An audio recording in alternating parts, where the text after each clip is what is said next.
আজকে রান্না করলাম মুরগির মাংস। দিলাম লবণ, হলুদ, মরিচের গুঁড়া, আদা রসুনগুলো দিয়ে দিলাম, পেঁয়াজের পেস্ট দিয়ে দিলাম। সবগুলোকে ভালোভাবে মেখে নিব। মাখা মাংসর কিন্তু একটা আলাদাই স্বাদ হয়।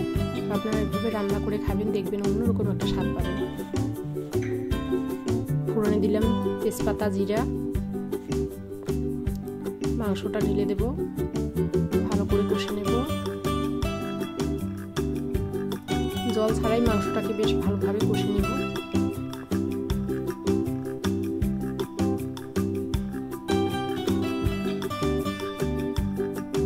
আলুগুলো দিয়ে দিলাম।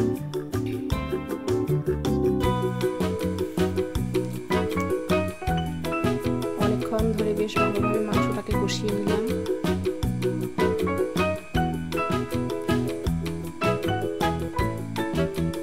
এরকমভাবে রান্না করলে একটা অন্যরকমই স্বাদ হয়। ঝোলের জন্য অল্প করে একটু জল দিয়ে দিচ্ছি। দিয়ে দিলাম গরম মশলার গুঁড়া। একটু নেড়ে নিলাম। নাড়ে নিলেই রেডি